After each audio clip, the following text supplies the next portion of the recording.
बिस्मिल्लाहिर्रहमानिर्रहीम।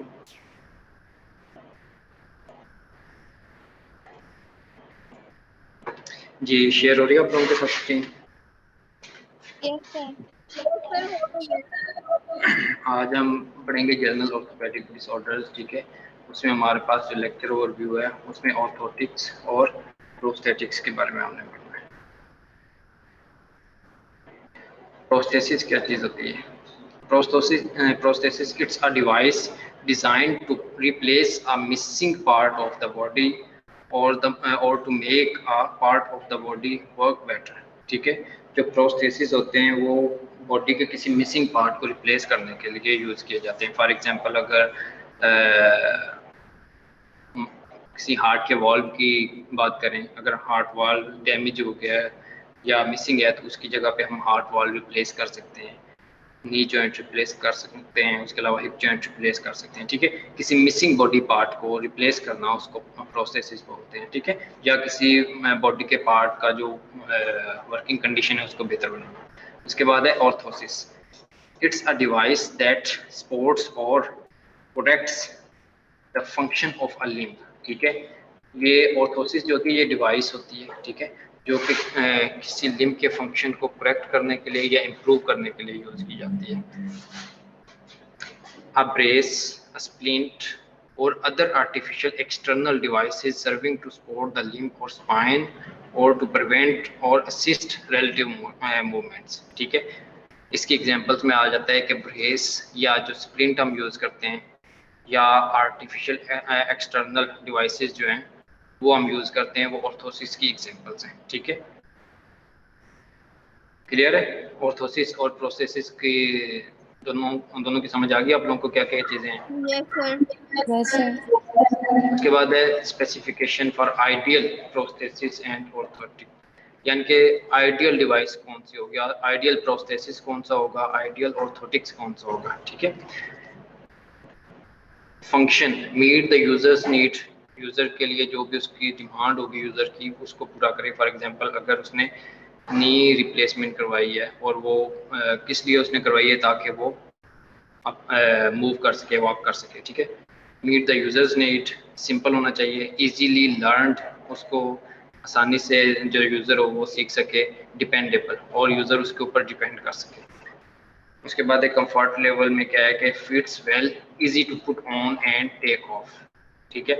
एक तो वो इजीली फिट हो जाना चाहिए, दूसरे नंबर पे जब यूज़र उसे टेक ऑफ करना चाहे, ठीक है, या पुट ऑन करना चाहे तो वो इजीली पुट ऑन और टेक ऑफ हो जाए।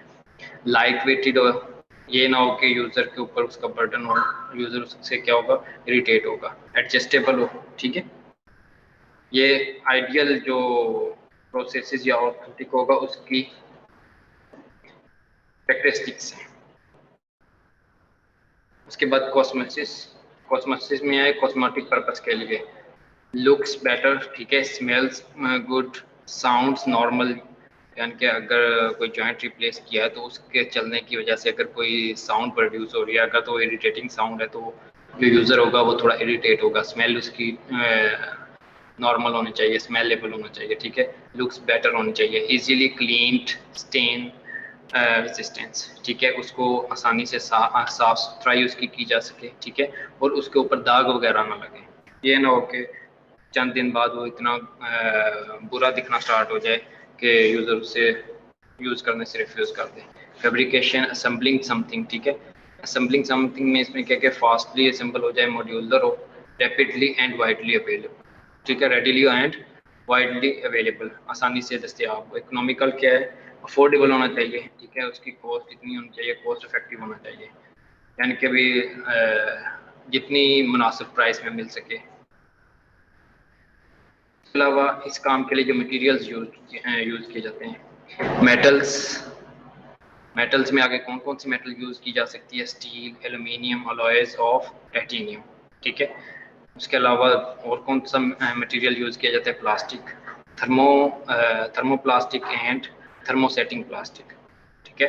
थर्मोप्लास्टिक वो होता है जिसको यानी कि मॉडिफाई किया जा सकता है, जब उसको हीट करते हैं तो उसके बाद एक सर्टेन टेम्परेचर के बाद वो मेल्ट होता है, मेल्ट होने के बाद जिस भी फॉर्म में उसको मोल्ड करना है, मोल्ड करने के बाद जब टेम्परेचर कम होगा तो वो उसी स्पेसिफिक कंडीशन में रहेगा।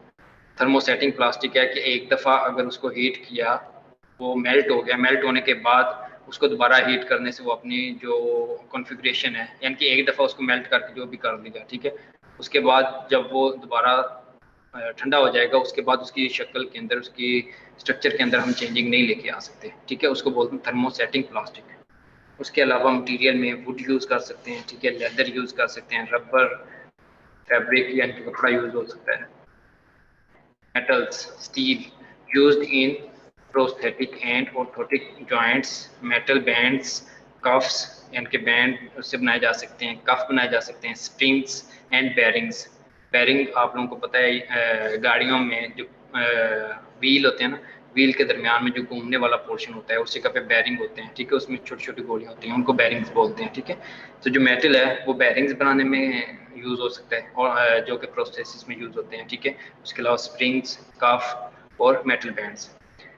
उसके अलावा aluminium upper extremities paediatric where weight is a major concern, ठीक है, यानी कि ये लाइट वेटेड है, इसका जो वेट होता है वो बहुत कम होता है, तो इसलिए इसको यूजुअली जो अपर एक्सट्रीमिटीज़ है, यानी कि जहाँ पे वेट कम से कम बेयर करने की सलाहियत होती है, उस काम के लिए इस्तेमाल किया जाता है, और पीडियाट्रिक एज ग्रुप में इसको इस्तेमाल किया जाता है।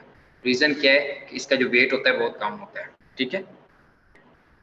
टाइटेनियम ये कॉस्ट इफेक्टिव नहीं है, इसकी जो प्राइस है वो काफ़ी हाई होती है, इसलिए ये इतना ज़्यादा यूज़ नहीं होता। Plastics can be made into complex anatomic shapes. आवाज़ आ रही है ना आप लोगों को? Yes sir. यस सर, आ रही है। समझ आ भी आ रही है रही है सर। ये? सर आ रही है, समझ भी आ रही है। सर समझ में आ रही है। Plastics can be made into complex anatomic shapes, ठीक है।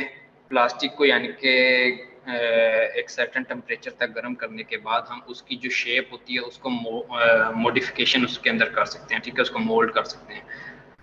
उसके आगे मजीद टाइप्स हैं। Thermoplastic is a plastic polymer material that become moldable at a certain elevated temperature and solidification upon cooling, ठीक है।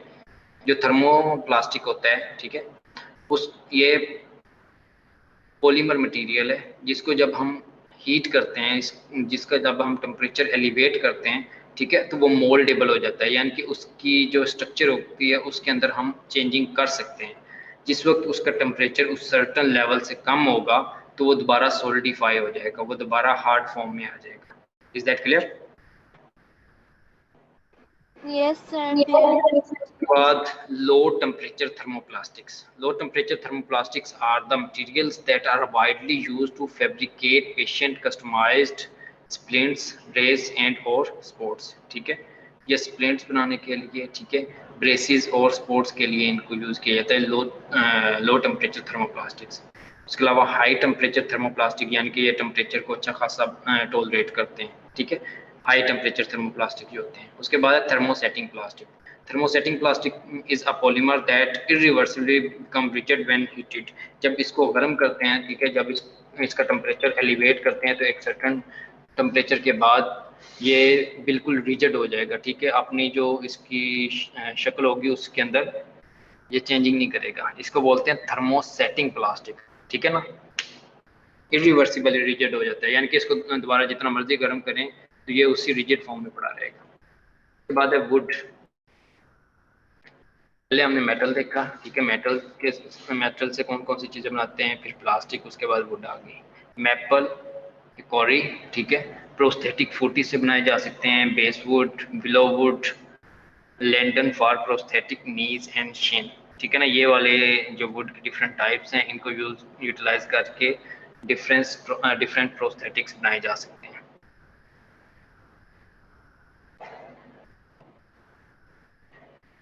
उसके बाद है leather. Vegetable tanned cowhide method of tanning the cowhide into leather, ठीक है। ये यानी कि जो cowhide होते हैं, यानी कि जिसको हम चमड़ा बोलते हैं, cowhide यानी कि जो गाय होती है उसकी जो चमड़ी होती है, ठीक है, जो उसकी खाल होती है उसको टैन किया जाता है, उसको कलर किया जाता है, वेजिटेबल टैंड, ठीक है। ये एक मेथड है जिसके थ्रू उसको हम कलर करते हैं।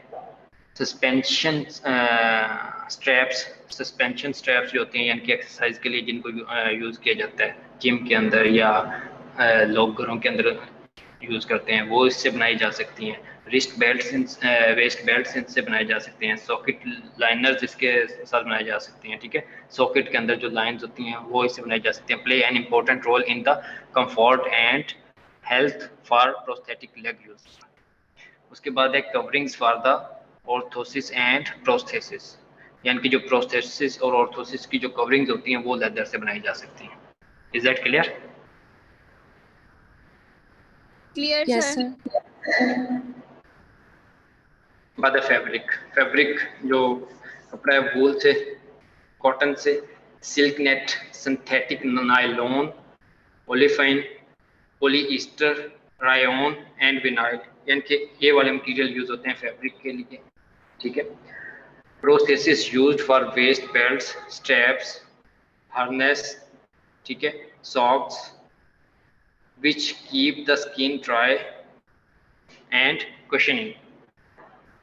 उसके बाद है ऑर्थोसिस के लिए कॉर्सेट, ये वाली जो चीज़ है फीमेल्स, पुराने ज़माने में फीमेल्स इसको पहनती थी, ठीक है ना। ये हमारी बैक को सपोर्ट करने के लिए भी इस तरह का जो ड्रेस है उसे पहना जाता है, इसको बोलते हैं कॉर्सेट। बेल्ट्स एंड स्टॉकिंग्स, ये वाली चीज़ जो है स्टॉकिंग्स है, ठीक है ना। स्टॉकिंग्स और ये वाला कॉर्सेट्स, ये चीज़ें फैब्रिक से तैयार की जा सकती हैं। Rubber, seals in hydraulic and pneumatic mechanisms, ठीक है ना, यानी इनके डिफरेंट जगह की जो सील्स हैं, हाइड्रोलिक सील्स और उसके अलावा न्यूमेटिक सील्स जो होती हैं, यानी कि एयर टाइट सील्स बनाने के लिए रबर को यूज किया जाता है।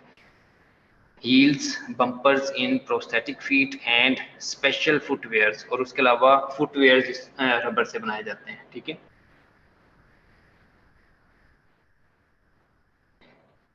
Important characteristics of prosthesis and orthotic materials. Strength, उसकी स्ट्रेंथ कितनी है, ठीक है। ड्यूरेबिलिटी कितनी है, ड्यूरेबिलिटी क्या चीज़ है, the ability to withstand wear, pressure और डैमेज, ठीक है ना। इस वक्त उसको हम पहन के रखते हैं, ठीक है, वो कितना प्रेशर या कितना डैमेज बर्दाश्त करने की एबिलिटी रखता है। उसके बाद उसकी डेंसिटी क्या है, ठीक है। उसके अलावा कोरोजन रेजिस्टेंस, कितना कोरोजन रेजिस्टेंस है।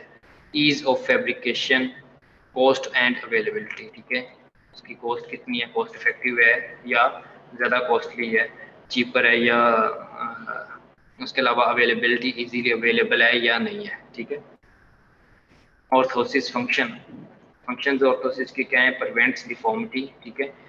जिस भी एरिया बॉडी के एरिया में हम उसे यूटिलाइज कर रहे हैं, अपर लिम्ब के अंदर, लोअर लिम्ब के अंदर या अपर बैक लोअर बैक के अंदर, वहाँ पे वो डिफॉर्मिटी को प्रिवेंट करेगा, करेक्ट डिफॉर्मिटी और डिफॉर्मिटी को करेक्ट करने की कोशिश करेगा, ठीक है। मेंटेन्स करेक्शन, और जो करेक्शन ऑलरेडी की जा चुकी है, चाहे वो सर्जरी के थ्रू की गई है, ठीक है, या फिजियोथेरेपी के थ्रू की गई है, उस करेक्शन को स्टेबल रखने के लिए, ठीक है। मेंटेन्स द करेक्शन, उसके अलावा करेक्ट्स इंस्टेबिलिटी, अगर इंस्टेबल है यानी कि जॉइंट है कोई, ठीक है, वो अनस्टेबल जॉइंट है, उसकी स्टेबिलिटी को मेंटेन रखता है। रिलीव्स पेन, पेन को रिलीव करता है। रिलीव्स वेट बेयरिंग, ठीक है, वेट बेयरिंग को रिलीव करेगा, ठीक है। फैसिलिटेट एम्बुलेशन, और चलने फिरने के दरमियान जो पेशेंट होगा उसकी हेल्प करेगा, ठीक है, उसके लिए ईज प्रोवाइड करेगा। Orthosis, static dynamic combined, named according to the joints, the control and methods. The following are used, यानी कि इन जो ऑर्थोसिस होते हैं, डिफरेंट ऑर्थोसिस हैं, उनको अकॉर्डिंग टू देयर उनका नेम किस तरह हम देते हैं। एक तो वो स्टैटिक हैं या डायनेमिक हैं, ठीक है, या कंबाइंड है, और किस जॉइंट पे वो यूज हो रहे हैं, ठीक है, और वो किस मोशन को कंट्रोल कर रहे हैं, अकॉर्डिंग टू देयर मोशन, ठीक है, अकॉर्डिंग टू द जॉइंट उनको नेम दिया जाता है। शूज, डायबिटिक शूज, यानी कि ये डायबिटिक पेशेंट्स के लिए यूज किए जाते हैं, ठीक है। एक्स्ट्रा डेप्थ, के होती है इनके। उसके बाद आता है SACH SACH, solid ankle cushion feet, ठीक है। हील्स, पैरालाइटिक फुट, यानी कि पैरालिसिस हुआ हो उनको पहनाने के लिए जो हील्स होती हैं, ठीक है, उसको पैरालाइटिक फुट बोलते हैं हील्स। उसके बाद रोकर सोल, मेटाटार्सल्जिया, ठीक है, और हेलेक्स। मेटाटार्सल्जिया क्या है कि मेटाटार्सल जो बोन होती है उनकी इसमें पेन होती है, ठीक है। मेटाटार्सल बोन्स के अंदर अगर पेन है तो उसके लिए रोकर सोल जो फीट है वो यूज़ किया जाता है, ठीक है। रोकर सोल जो स्पेसिफिक एक शूज़ बनाए गए हैं वो यूज़ किए जाते हैं इस पेन को रिलीव करवाने के लिए। Rigid and for foot problems, जो रिजिडियस फीट है, ठीक है, रिजिड फीट हुआ है उसके लिए, और उसके अलावा 4 फुट प्रॉब्लम्स के लिए स्पेसिफिक शूज़ होते हैं, ठीक है। यानी कि उन डिफरेंट प्रॉब्लम्स को सॉल्व करने के लिए जो डिफरेंट शूज़ हैं उनकी बात कर रहे हैं। Foot orthosis, they are use to align and support. कुछ लोगों के जो पाँव होते हैं वो टेढ़े होते हैं, ठीक है, या उनकी जो सिमेट्री होती है वो एक जैसी नहीं होती, या उनके दरमियान जो सोल होती है, सोल की जो अलाइनमेंट है वो ठीक नहीं होती, ठीक है ना। तो उसको अलाइन करने के लिए और उसको सपोर्ट करने के लिए different orthosis orthotic material use किए जाते हैं, ठीक है ना। डिफरेंट शू टाइप्स के शूज़ यूज़ किए जाते हैं। जो फुट ऑर्थोसिस हैं, they will prevent, correct and accommodate deformities. वो क्या करेंगे, एक तो जितनी तो पहले हो चुकी है, ठीक है, उसको अकोमोडेट करने की कोशिश करेंगे उस डिफॉर्मिटी को, और उसको करेक्ट करने की कोशिश करेंगे। उसके अलावा मज़ीद डिफॉर्म होने से उसको रोकेंगे। इम्प्रूव फुट फंक्शन, और उसके अलावा जो फुट का फंक्शन है, फुट का फंक्शन क्या है कि पेशेंट एक तो स्ट्रेट खड़ा हो सके अपने पाँव के ऊपर, ठीक है, वॉक कर सके, ठीक है, और उसके अलावा अपना जो तवाज़न है उसको बरकरार रख सके। तो इन ऑर्थोसिस को यूज़ करने का पर्पस ये है कि पेशेंट का जो फीट की जो फंक्शन है उसको इम्प्रूव किया जा सके, ठीक है। 3 टाइप्स होती हैं फुट ऑर्थोसिस की, rigid, soft and semi rigid. Rigid flexible deformities, यानी कि फ्लेक्सिबल फ्लैट फुट के लिए इसको यूज़ किया जाता है। ये प्रॉब्लम का नाम है फ्लेक्सिबल फ्लैट फुट। जो रिजिड फुट ऑर्थोसिस है वो फ्लेक्सिबल फ्लैट फुट के लिए यूज़ किया जाता है। सॉफ्ट फिक्स्ड डिफॉर्मिटीज़ हलक्स वल्गस के लिए यूज़ किया जाता है, ठीक है। ये देखिए, यानी कि अकॉर्डिंग टू द फुट इसके आर्च बनी हुई है, ठीक है, उस आर्च के अकॉर्डिंगली उन्होंने प्रोसेसेस बनाए हैं ताकि जो पेशेंट है उसका जो फीट है वो स्टेबल रह सके, और वो एक तो अपना तवाज़न बरकरार रख सके, वॉक कर सके, ठीक है। और अगर कोई डिफॉर्मिटी मज़ीद आगे प्रोग्रेस कर रही है उसको आहिस्ता आहिस्ता करेक्ट करते हैं। करेक्ट करने के अलावा उसकी उस डिफॉर्मिटी की प्रोग्रेशन को रोकना होता है। Ankle foot orthosis, AFO, ankle foot orthosis most commonly use to control ankle joint, ठीक है। ये एंकल जॉइंट को कंट्रोल करने के लिए, उसकी डिफॉर्मिटी को करेक्ट करने के लिए, उस डिफॉर्मिटी को मज़ीद प्रोग्रेस करने से रोकने के लिए ये वाला ऑर्थोसिस यूज़ किया जाता है। It is use to improve walking pattern by reducing, preventing और limiting movement of the lower leg, ठीक है। इससे हमने क्या करना है कि एक तो वॉकिंग पैटर्न जो होगा, ठीक है, जो उस पेशेंट के गेट्स हैं उसको इम्प्रूव करना है बाय रिड्यूसिंग और limiting the movement of lower leg, ठीक है, लोअर लेग की मूवमेंट को रिड्यूस करके, and foot and bye supporting week muscles. और उसके अलावा जो फुट एंकल फुट ऑर्थोसिस है उसने क्या करना है कि जो वीक मसल्स हैं उनको सपोर्ट करना है, ठीक है। उसके बाद है knee ankle foot orthosis, is a long leg orthosis that spans the entire leg in an effort to stabilize the joint and assist the muscles of the leg. ये एक लॉन्ग ऑर्थोसिस होगा, लेग की back पे से होता हुआ ये पूरी लेग को स्पैन करेगा, पूरी लेग के इर्द गिर्द आपको मिलेगा, ठीक है। और इसका काम क्या है कि इसने लेग के जो जॉइंट है, नी जॉइंट है, ठीक है, उसको स्टेबलाइज करना है और मसल्स की हेल्प करनी है ताकि पेशेंट जो है उसके जो गेट हैं, उसका जो वॉकिंग पैटर्न है वो नॉर्मल हो सके। एक्सटेंड्स अपर थाई फुट, इसने क्या करना है कि अपर थाई और फुट को एक्सटेंड करना है। कंट्रोल अनस्टेबल पैरालाइज्ड नी, और अनस्टेबल पैरालाइज्ड नी को कंट्रोल करने के लिए इसको यूज़ किया जाता है, ठीक है। अनस्टेबल नी जॉइंट कब होता है, अगर मीडियल या लेटरल क्रूशिएट जो लिगामेंट होता है, ठीक है, मीडियल कोलेटरल लिगामेंट या लेटरल, उनमें से कोई लिगामेंट जो है वो बार बार टियर हो जाए या उसके अंदर कोई प्रॉब्लम आ जाए, ठीक है। उसके अलावा पैरालाइज्ड, अगर पैरालिसिस हुआ हुआ है तो उस नी को कंट्रोल करने के लिए, उस नी की मूवमेंट्स को कंट्रोल करने के लिए नी एंकल फुट ऑर्थोसिस को यूटिलाइज किया जाता है। जॉइंट प्रोवाइड्स मीडियोलेटरल स्टेबिलिटी या मीडियोलेटरल स्टेबिलिटी जो है उसको इम्प्रूव करने के लिए, ठीक है। या जॉइंट जो है वो मीडियली डिसलोकेट हो जाता है या लेटरली डिसलोकेट हो जाता है, तो मीडियोलेटरल स्टेबिलिटी को इम्प्रूव करने के लिए नी एंकल फुट ऑर्थोसिस को यूटिलाइज किया जाता है। ये वाला जो है ये है नी एंकल फुट ऑर्थोसिस, इसने पूरी लेग को स्पैन किया होता है और कहाँ तक है, थाई तक गया हुआ है। इसने ये वाला नी जॉइंट है, नी जॉइंट को मीडियली और लेटरली इसने सपोर्ट प्रोवाइड करनी है ताकि ये मीडियली या लेटरली डिसलोकेट ना हो। उसके अलावा अगर नी जॉइंट का पैरालिसिस हुआ है तो उसको भी ये सपोर्ट करेगा। Is that clear? ये है एंकल फुट ऑर्थोसिस। समझ आ रही है? आवाज आ रही है आप लोगों को? यस सर, आ रही है आपकी आवाज। उसके बाद है हिप नी एंकल फुट ऑर्थोसिस, ठीक है।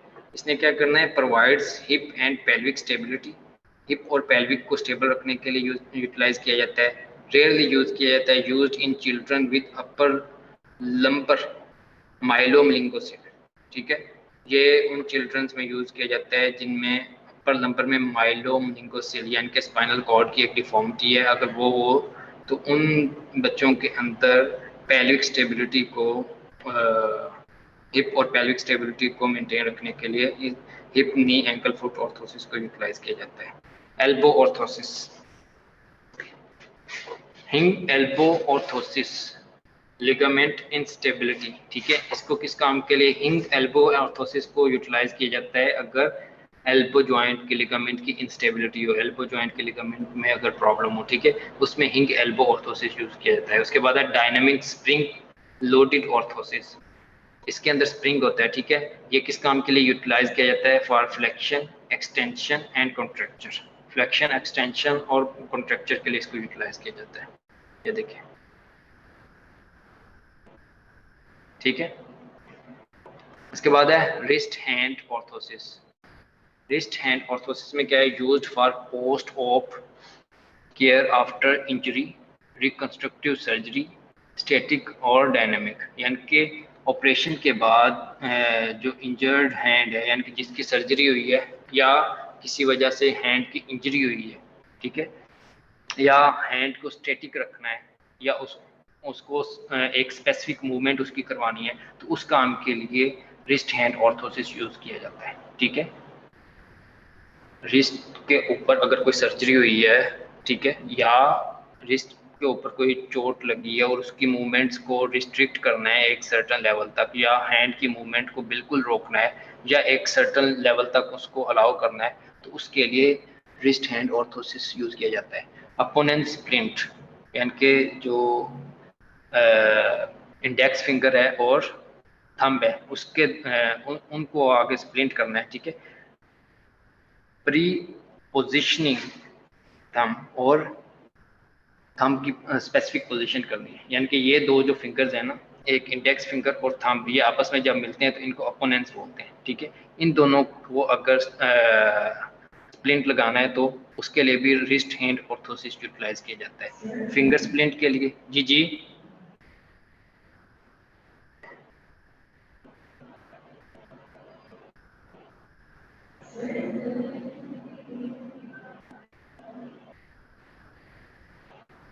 इधर कोई बोल रहा है, आवाज नहीं आ रही। No sir. अच्छा अच्छा, साफ वाली क्लास में, sorry. Lower cervical quadriplegic. अच्छा, उसके बाद हैंड ऑर्थोसिस में आगे आ जाता है फ्रैक्चर ब्रेसेस। फ्रैक्चर ब्रेसेस में क्या है, treatment of isolated fractures of the tibia and fibula, ठीक है। टिबिया और फिबुला के जो आइसोलेटेड फ्रैक्चर्स हैं उनको सपोर्ट करने के लिए ब्रेसेस यूज किए जाते हैं। Pre fabricated ankle fractures, ankle sprain, hand injuries, ठीक है ना, यानी कि इन अगर एंकर स्प्रेन हुई है, हैंड इंजरी हुई है, कोई फ्रैक्चर हुआ है, स्प्रेन हुआ है, ठीक है, उस काम के लिए उस बोन को उसकी जगह पर सपोर्ट करने के लिए ये ब्रेसेस यूज किए जाते हैं। Paediatric orthosis, the pelvic harness, treatment of developmental dislocation of the hip, ठीक है, अगर डेवलपमेंटल हिप डिसलोकेशन हुई है, ठीक है, तो उसके लिए द पेल्विक हार्नेस यूज किया जाता है, यूज्ड इन पर्थिस डिजीज के अंदर जो यूज किया जाता है उसको बोलते हैं पेल्विक हार्नेस, ठीक है। ये इसकी स्पेसिफिक डायग्राम है, इधर आई कैसे दी हुई, मैं एंड पे दिखाता हूँ। उसके बाद है स्पाइन के अंदर कौन कौन से आ जाएंगे, सर्वाइकल स्पाइन, ठीक है, उसके अलावा थ्रैकोलम्बर स्पाइन, इनको सपोर्ट करने के लिए ऑर्थोसिस हो सकते हैं। Medius orthosis are used to immobilize the spine, उसमें कॉलर्स आ सकते हैं, हॉलो वेस्ट आ सकती है, ठीक है। काम क्या करना है कि स्पाइन के स्पेसिफिक पोर्शन को इमोबिलाइज करना है, किसी स्पाइन की डिफॉर्मिटी की वजह से, स्पाइन के किसी फ्रैक्चर की वजह से, ठीक है, कोई डिस्क बल्क की वजह से, अगर स्पाइन के किसी स्पेसिफिक पोर्शन की जो मूवमेंट है उनको रिस्ट्रिक्ट करना हो, ठीक है, उसके लिए स्पाइन के जो ऑर्थोसिस है उनको यूटिलाइज किया जाता है। ये देखिए प्रोस्थेटिक्स, पर्पस क्या होता है प्रोस्थेटिक्स का? A prosthesis is used to provide an individual who has an amputated limb with the opportunity to perform functional tasks, particularly ambulation, which may not be possible without the limb, ठीक है। जो prosthetic होगा उसको utilise करने का, उसको use करने का पर्पस ये है कि एक इंडिविजुअल जिसका कोई लिम्ब जो है वो एम्पुटेट हो गया है, एक लिम्ब जो है वो किसी वजह से कट गया है, ठीक है, तो उस पर्सन ने क्या करना है कि अपने जो डेली के टास्क हैं उनको परफॉर्म करने के लिए जो उस लिम्ब का काम था उसको आगे यूटिलाइज करना है। फॉर एग्जांपल उस किसी की जो लेग है वो एम्पुटेट हो गई है, तो प्रोस्थेटिक अगर उस जगह पे लगाएंगे तो वो वॉक कर सकेगा, ठीक है। हमारा पर्पस ये होता है कि कम से कम वो अपने जो डेली के टास्क होते हैं उनको कर सके, तो विदाउट लिम्ब ये पॉसिबल नहीं है, तो हम उसको इस डेफिशिएंसी को पूरा करने के लिए उस जगह पे प्रोस्थेसिस लगा देते हैं। The type of prosthesis is determined by the extent of an amputation, किस तरह का प्रोसेसेस लगेगा ये डिपेंड करता है कि एम्पुटेशन कौन सी है, किस लेवल पे हुई है, ठीक है। तो अकॉर्डिंगली उसके लिए स्पेसिफिक प्रोस्थेटिक जो डिवाइस होगी वो प्रिपेयर की जाएगी। हर एक पर्सन के लिए जो प्रोस्थेसिस होता है वो स्पेसिफिक होता है, according to the length, according to the level of amputation उसको बनाया जाएगा। Upper limb prosthesis, 4 categories of upper limb prosthetic system: passive system, body powered system, externally powered system and hybrid system, ठीक है। ये 4 categories हैं जो कि upper limb prosthetic system में होती हैं। अब इनको देखते हैं कि ये हैं क्या क्या चीजें। Passive system, primarily cosmetic but also function as stabiliser, ठीक है। ये वाला जो पैसिव सिस्टम है ये यूजुअली कॉस्मेटिक पर्पस के लिए इसको यूज़ किया जाता है ताकि दिखने में बेहतर लग सके, ठीक है। लेकिन ये उस जॉइंट को, उस प्रोस्थेसिस को स्टेबिलिटी भी स्टेबल भी रखेगा। A passive system is fabricated if the patient does not have enough strength और movement of the control a prosthesis और wear a prosthesis only for cosmetics, ठीक है। इसमें जो पर्सन होता है उसकी जस्ट इंटेंशन ये है कि सिर्फ और सिर्फ उसके जो कॉस्मेटिक पर्पस है वो पूरे हो जाए, ठीक है। उस काम के लिए जो हम प्रोस्थेटिक यूज करते हैं वो उसको बोलते हैं पैसिव सिस्टम, ठीक है।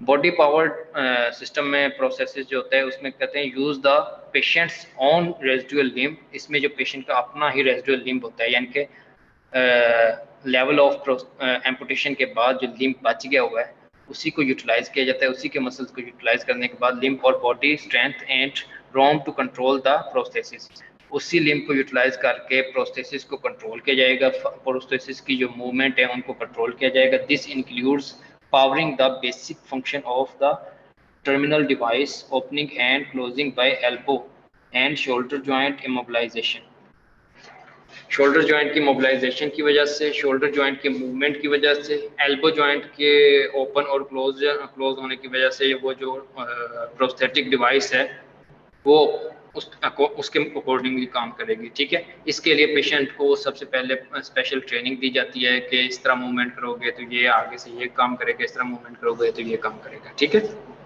ये है कि जो पर्सन है, जो पेशेंट है, उसकी अपने ही बॉडी मसल्स की जो पावर है उसको यूटिलाइज करके उस प्रोस्थेसिस को आगे फंक्शनल किया गया है। उसके बाद है एक्सटर्नली पावर्ड सिस्टम। अब पहले हम पेशेंट के अपने जिस्म की वो एनर्जी, जो अपने मसल्स थे उनकी एनर्जी को यूटिलाइज करके प्रोसेसेस को आगे काम करवा रहे थे। अब है एक्सटर्नली पावर्ड सिस्टम। इसमें होता है uses an outside power source such as a battery to operate the processes. इसमें आउटसाइड पावर सोर्स यूज किया जाता है। ठीक है, उसकी बैटरी होती है, तो वो क्या करती है, उस प्रोसेसेस को ऑपरेट करवाती है। उसके बाद है हाइब्रिड सिस्टम। हाइब्रिड का मतलब होता है कि मिले जुले। ठीक है, इसमें एक्सटर्नल पावर सोर्स भी होगा और साथ में पेशेंट के अपने मसल्स भी काम कर रहे होंगे। Uses the patients own muscle strength and joint movement as well as an external supply for power. इसमें पेशेंट के जो अपने मसल्स और जॉइंट्स की जो मूवमेंट है उसको भी यूटिलाइज किया जाएगा और उसके अलावा एक्सटर्नल पावर सप्लाई भी यूज की जाएगी। An example of hybrid system is one in which there is a body powered elbow joint but an externally powered terminal device। ठीक है, उसकी एग्जांपल दी हुई है कि एक बॉडी पावर्ड जो elbow body powered elbow joint, ठीक है, यानी कि जो बॉडी की पावर हम यूज कर रहे हैं उसकी मदद से जो एल्बो जॉइंट है उसको मूव किया जा रहा है और उसका जो उस डिवाइस का जो टर्मिनल पोर्शन है यानी कि हैंड वाली जो साइड है उसको ऑपरेट करवाने के लिए एक एक्सटर्नल डिवाइस लगाई हुई है जो एक्सटर्नली उसको पावर प्रोवाइड कर रही है। क्लियर है? Yes sir. Clear sir. Components of prosthesis. Prosthesis की सॉकेट होती है जिसके अंदर जो उसका स्टंप होता है यानी कि जो एम्पुटेटेड लिम्ब है उसका जो एंड होगा, ठीक है ना, जो एंड होगा उसको स्टंप बोलते हैं, उस सॉकेट के अंदर फिट होगा बॉडी ऑफ द प्रोस्थेसिस। उसके बाद आ जाती है जो प्रोस्थेसिस होगा उसकी अपनी बॉडी, हार्सनेस और सस्पेंशन सिस्टम, यानी कि जिसके थ्रू उसको जिस्म के साथ लटकाया जा सके, जिस्म के साथ फिट किया जा सके, उसको बोलते हैं हार्सनेस और सस्पेंशन सिस्टम। उसके बाद उसका कंट्रोल सिस्टम है जिसके थ्रू उस प्रोस्थेसिस को कंट्रोल किया जाता है। उसके अलावा टर्मिनल डिवाइस जो आगे काम करवाती है। ठीक है, upper limb prosthesis socket. The socket is that part of the prosthesis into which the stump is inserted. Stump होता है यानी कि amputated limb का जो टर्मिनल पोर्शन होता है ना, एम्पुटेशन के बाद जो पोर्शन बच जाता है उसको स्टंप बोलते हैं। इज इंसर्टेड देयर, उस स्टंप को उस सॉकेट के अंदर इंसर्ट किया जाता है। There must be an intimate and comfortable fit between the socket and stump, और सॉकेट और स्टंप के दरमियान एक कंफर्टेबल फिट होना चाहिए। अगर पेशेंट कंफर्टेबल नहीं होगा तो जो डिवाइस होगी उसे हर टाइम पे इरिटेट करती रहेगी और पेशेंट उस डिवाइस को यूज़ करने से रिफ्यूज़ कर देगा। ठीक है, ये देखें, ये डिवाइस है, ये इस जगह पे इसकी सॉकेट है। ठीक है, जिसके अंदर जो पेशेंट का एम्पुटेटेड लिम्ब है उसका जो स्टंप है वो इसके अंदर फिट होगा। ठीक है, उसके बाद है हार्सनेस। हार्नेस क्या चीज़ होती है जिसके थ्रू जो डिवाइस है, प्रोस्थेटिक डिवाइस है, वो उसके लिम्ब के साथ उसको जोड़ा जाएगा। ठीक है, the harness is attached directly to the socket.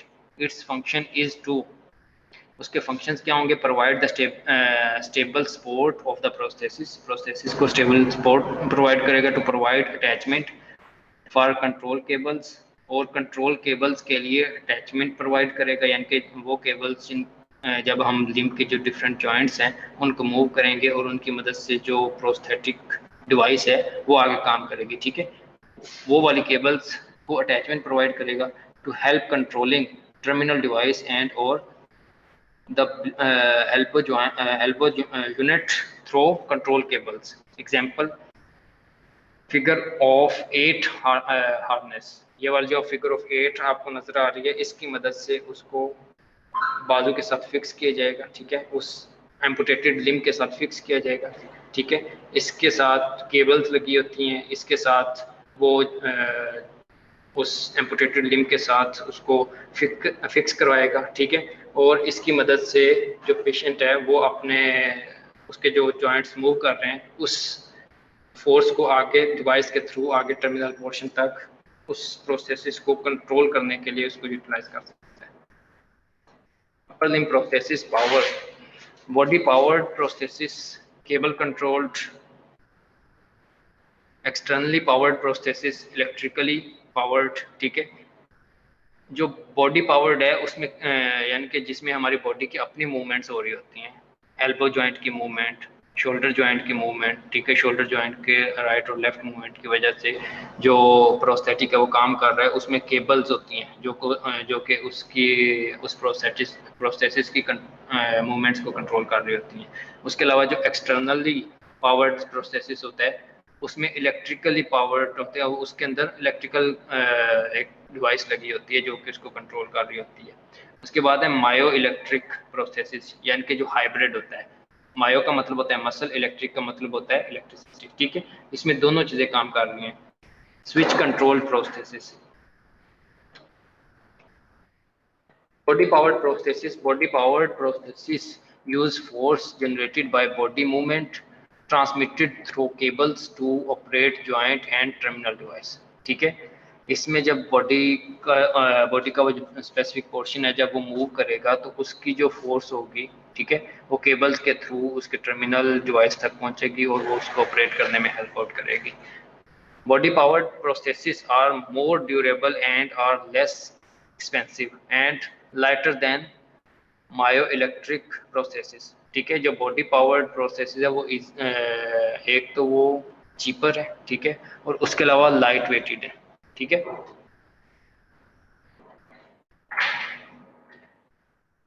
उसके बाद है externally powered processes. Externally powered processes use muscle contractions or manual switches to activate the prosthesis. Externally powered में क्या है कि एक तो मैनुअल स्विचेस होते हैं। मैनुअल स्विचेस में क्या है कि उसकी जो बैटरी होगी, ठीक है, जो इलेक्ट्रिसिटी का सोर्स होगा उसको ऑन करना और इसके अलावा मसल कॉन्ट्रैक्शन की मदद से उसको आगे मूव करवाना। Myo electrically controlled processes use muscle contractions as a signal to activate the processes, यानी कि जब उसका जो मसल हो गए वो कॉन्ट्रैक्ट करेंगे, फॉर एग्जांपल लिम्ब के जब मसल्स कॉन्ट्रैक्ट करेंगे तो वो एक सिग्नल देंगे कि प्रोसेसेस को एक्टिवेट कर दे जाए, ठीक है। तो वो जो एक्सटर्नल डिवाइस होगी वो खुद ब खुद एक्टिवेट हो जाएगी, ठीक है। It functions by using surface electrodes to detect electrical activity from selected residual limb muscles to control the electric motors. इसमें क्या होता है कि सरफेस इलेक्ट्रोड्स होते हैं, जिस वक्त मसल कॉन्ट्रैक्ट करते हैं, ठीक है, तो वहां से जो सिग्नल होता है वो उसको डिटेक्ट करते हैं, ठीक है। मसल के अंदर होने वाली इलेक्ट्रिकल एक्टिविटी को डिटेक्ट करके वो उस जो छोटी एक इलेक्ट्रिकल डिवाइस उसके साथ लगी होती है, ठीक है ना, एक्सटर्नल पावर सोर्स जो लगा होता है उस तक वो सिग्नल को पहुंचाते हैं और उसको वो एक्टिवेट कर देते हैं, ठीक है। स्विच कंट्रोल्ड एक्सटर्नली पावर्ड, जो मायो इलेक्ट्रिकली कंट्रोल्ड प्रोसेसेस है ना, इसके अंदर कोई स्विच नहीं होता। इसके अंदर जब आप अपने मसल को मूव करेंगे, ठीक है, अनइंटेंशनली जिस वक्त आप अपने मसल को मूव करेंगे, जैसे ही आप मूव करेंगे आप तो वहाँ से जो इलेक्ट्रोड होगा उसके मसल के अंदर होने वाली इलेक्ट्रिकल एक्टिविटी को डिटेक्ट करेगा, ठीक है, और उस इलेक्ट्रिकल एक्टिविटी का जो सिग्नल है वो उस एक्सटर्नल पावर सोर्स तक पहुंचाएगा और वो एक्सटर्नल पावर सोर्स एक्टिवेट हो जाएगा, वो टर्मिनल डिवाइस की आगे मूवमेंट करवाएगा, टर्मिनल डिवाइस को आगे एक्टिवेट करवाएगा। स्विच कंट्रोल में क्या होता है कि use small switches to operate the electric motors. इसमें होता है कि छोटे छोटे स्विचेस होते हैं जो कि इलेक्ट्रिकल मोटर टर्मिनल डिवाइस को कंट्रोल करने वाले जो मोटर होती है उसको आगे कंट्रोल करते हैं। These switches typically are enclosed inside the socket, ये सॉकेट के अंदर इनक्लोज होते हैं और incorporated into the suspension harness of the prosthesis, ठीक है। तो ये स्विचेस बाहर नहीं लगे होते कि कोई भी आके उसको दबाए और वो मूवमेंट स्टार्ट कर दे। ये उस प्रोसेस के अंदर इनक्लोज होते हैं, ठीक है, जिस वक्त उनकी ज़रूरत होती है पेशेंट अकॉर्डिंगली उनको यूटिलाइज करता है। Terminal device and wrist unit. The terminal device is connected to the forearm socket by a wrist unit. Prosthetic wrist allows passive pronation and suspension. जो prosthetic wrist unit होता है वो passively उस pronation और supination करवाता है उस prosthesis की. Terminal devices are divided into two categories: passive terminal devices and active terminal devices. Active terminal devices, two main categories: hooks, including prehensors, which are devices that have a thumb-like component and a finger component. उसके बाद artificial hands, ठीक है।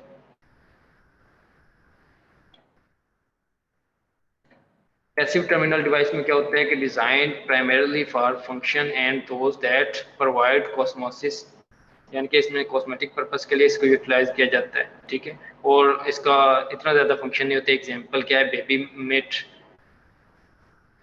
Frequently used on an infant's first prosthesis to facilitate crawling, ठीक है। ये वाला जो baby मिट होता है ये इन्फेंट्स के अंदर यूटिलाइज किया जाता है ताकि वो क्रॉल कर सकें। अगर इन्फेंट का जो कंजेनिटली हैंड मिसिंग है, ठीक है, तो उसको क्रॉल करने के लिए जो हेल्प आउट करेगा उसको बेबी मिट बोलते हैं। Hand ball handling terminal device, और उसके अलावा बॉल हैंडलिंग जो टर्मिनल डिवाइस होती है इस तरह की कुछ होती है, ठीक है, used by older children's and adults for ball sports, ठीक है। ये बड़े जो बच्चे होते हैं उनके लिए और अडल्ट्स के लिए ये वाली डिवाइस है, बॉल हैंडलिंग डिवाइसेस को यूटिलाइज किया जाता है। Both devices groups can be operated with a cable और बाय एक्सटर्नल पावर। इन दोनों डिवाइसेस को केबल की मदद से या एक्सटर्नल पावर की मदद से भी यूटिलाइज किया जा सकता है।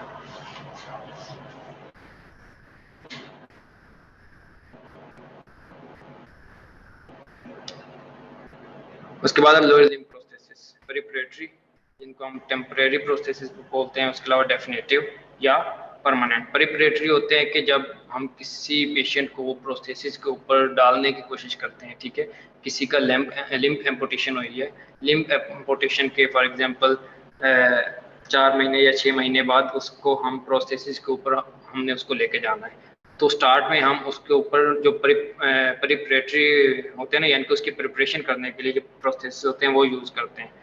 उसके बाद हम उनको स्विच करेंगे टू द डेफिनेटिव प्रोसेसिस के ऊपर।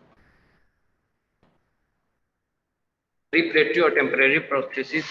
A preparatory temporary prosthesis is usually made prior to a definitive prosthesis, यानी कि definitive prosthesis use करने से पहले इनको utilize किया जाता है। It helps the shrinking and shaping of the residual limb, यानी कि जब इस preparatory prosthesis को use किया जाता है तो जो stump होता है, ठीक है, जो limb का end होता है जहाँ से वो एम्पुटेट हुआ है, उसकी जो स्पेसिफिक शेप है उसको बनाने में हेल्प करेगा। Allows for early prosthetic training, और उसके अलावा प्रोस्थेटिक की ट्रेनिंग के लिए इसको यूटिलाइज किया जाता है। Gait and functions training and fine tuning of the prosthetic alignment as the amputee gait progresses, ठीक है।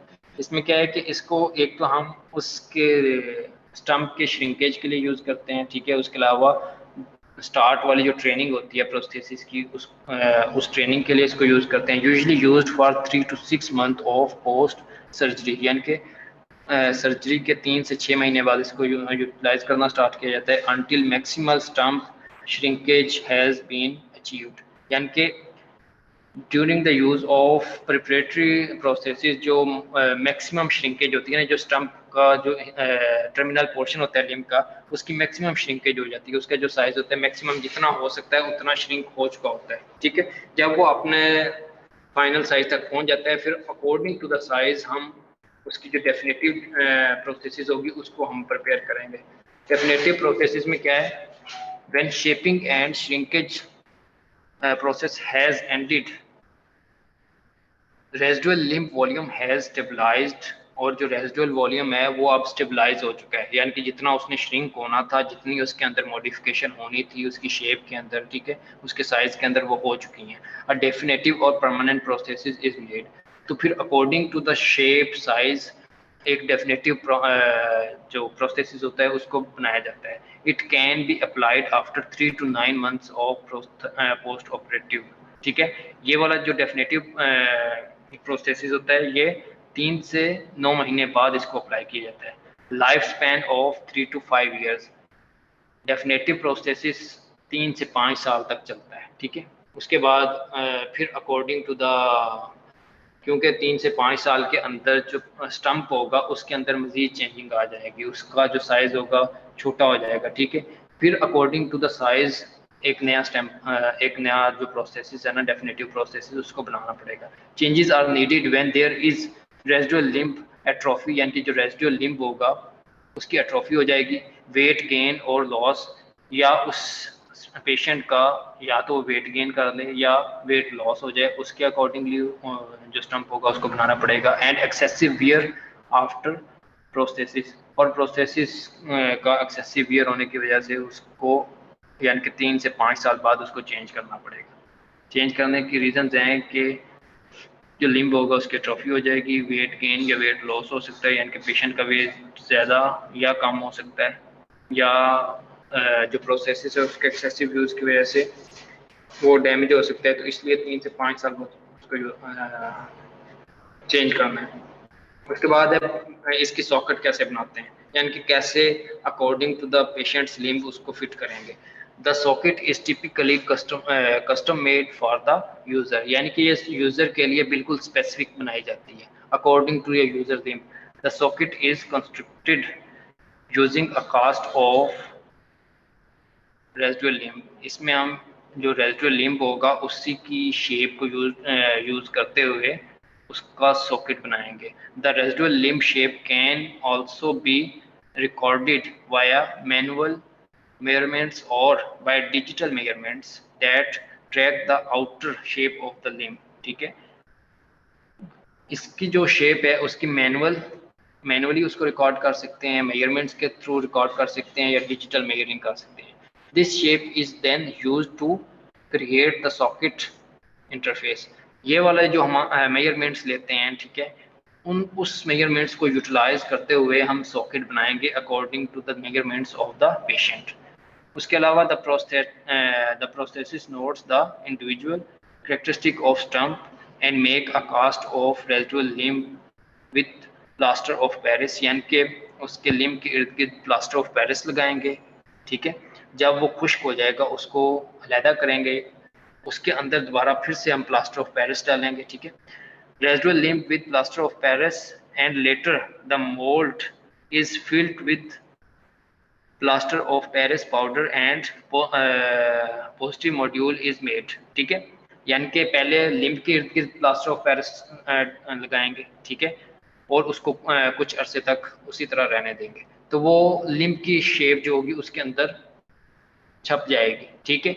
जब लिम्ब की शेप उसके अंदर छप जाएगी तो उसको लिम्ब से उतार के वो खुश्क हो चुका होगा, उसके अंदर दोबारा फिर से प्लास्टर ऑफ पेरिस मिक्स करके उसके अंदर डाला जाएगा, ठीक है।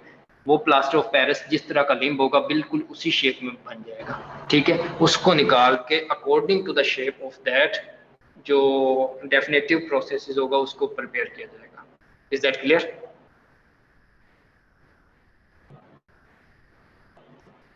Yes, sir. आवाज आ रही है? Lower limb prosthetics.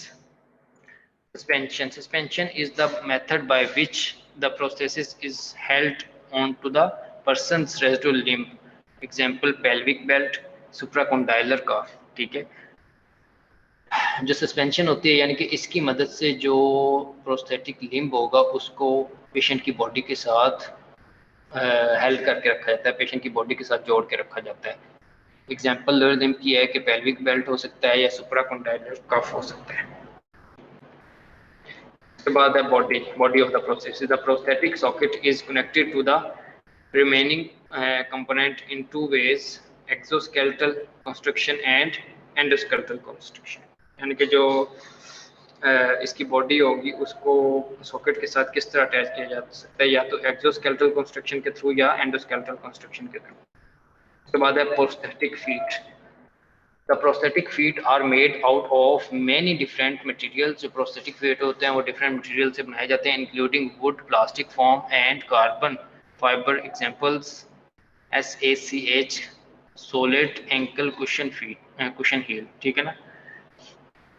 उसके अलावा जयपुर फीट, जो फीट प्रोस्थेसिस है वो दो तरह के होते हैं, सॉलिड एंकल कुशन फीट और उसके अलावा जयपुर फीट। डिफरेंट मटेरियल से बनाए जा सकते हैं, वुड से, प्लास्टिक से, फोम से और उसके अलावा कार्बन फाइबर से। उसके बाद है prosthetic knee. The function of the prosthetic knee is to mimic the flexion and extension, bending and straightening, ठीक है। इसका फंक्शन क्या होता है कि इसने एक तो फ्लेक्शन और एक्सटेंशन करवानी है। फ्लेक्शन और एक्सटेंशन से क्या होगा, या तो बेंडिंग हो सकती है या स्ट्रेट खड़ा हुआ जा सकता है। Of an anatomical knee joint as the amputee mobilize, ठीक है ना। जब एम्पुटेटेड लिम्ब को हम मोबिलाइज करेंगे तो मोबिलाइज करने के साथ या तो उसको फ्लेक्स किया जा सकता है या एक्सटेंड किया जा सकता है, ठीक है। ये फंक्शन होता है प्रोस्थेटिक नी जॉइंट का। जी, up till now if you have any confusion you can ask, मैं दोबारा एक्सप्लेन कर देता हूँ।